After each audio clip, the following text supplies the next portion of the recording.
क्या आपने कभी विचार किया भारतीय 12 महीनों के नाम कैसे पड़े, किसने रखे और क्या इनका कोई वैज्ञानिक आधार है?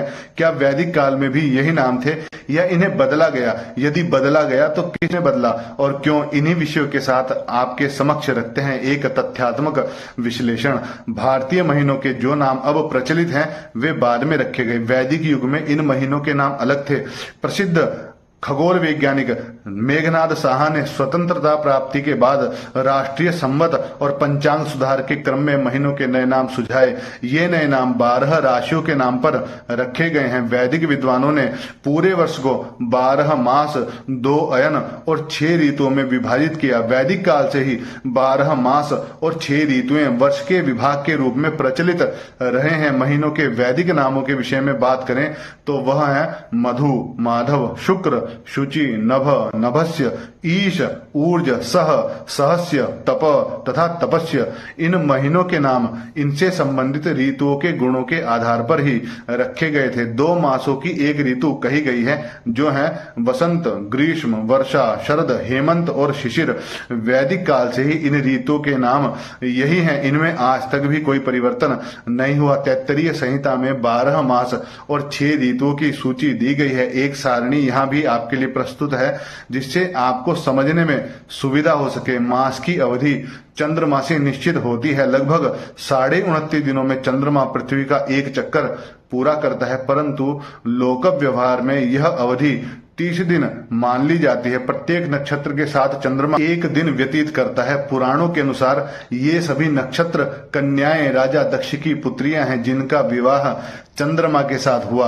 महीनों के नामकरण में चंद्रमा और नक्षत्रों की केंद्रीय भूमिका है। यहाँ 3 बातें ध्यान रखने योग्य हैं। इनमें पहली है चंद्रमा, दूसरी है पूर्णिमा और तीसरी है पूर्णिमा तिथि को नक्षत्रों का चंद्रमा के साथ संयोग।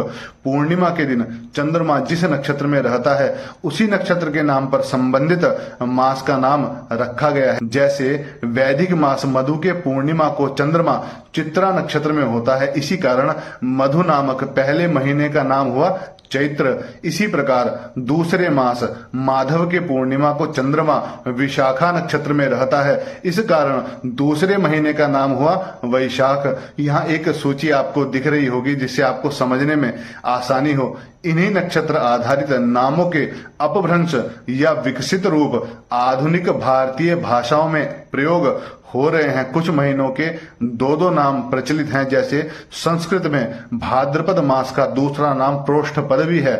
मार्गशीर्ष का एक अन्य नाम अग्रहायण है जिससे अगहन शब्द बना। आचार्य चाणक्य के अर्थशास्त्र में भी महीनों के विषय में सूची दी गई है, वह भी ध्यान देने योग्य है। चैत्र, वैशाखो, वसंत, आश्वयुज, कार्तिको, शरत इत्यादि नए संविधान के साथ भारतीय पद्धति का राष्ट्रीय पंचांग स्वीकृत होना तय किया गया। इसके लिए प्रसिद्ध खगोल वैज्ञानिक मेघनाद साहा ने पंचांग सुधार का उत्तरदायित्व अपने ऊपर लिया। उन्होंने शक संवत को राष्ट्रीय संवत घोषित करने के साथ सौरमान के अनुसार वर्ष में 365 दिन निश्चित किए। इसमें वर्ष का आरंभ वसंत से होता है। चैत्र पहला महीना होता है। यहाँ यह ध्यान रहे कि वैदिक काल में भी वर्ष का आरंभ वसंत या विषुव से ही होता था। आरंभ के 6 महीने 31 दिन के रखे गए, जबकि बाद के 6 महीने 30 दिन के रखे गए। चैत्र, वैशाख आदि महीनों के पुराने नामों के साथ ही मेघनाद साहा ने महीनों के नए नाम सुझाए। नए नाम मेष, वृष आदि राशियों के नाम पर रखे गए हैं, परंतु राशि आधारित नाम लोकप्रिय नहीं हो सके। तो यह था भारतीय मासों का इतिहास और कैसे इसमें बदलाव हुआ, यह भी आपने देखा। वैसे अगर मैं इसमें अपना मत रखूं तो इन बदलावों की आवश्यकता नहीं थी, लेकिन बिना आवश्यकता के कोई बदलाव कभी नहीं किया जाता है। जय जय गंगे महारानी, जय प्रधान तीर्थ हरिद्वार।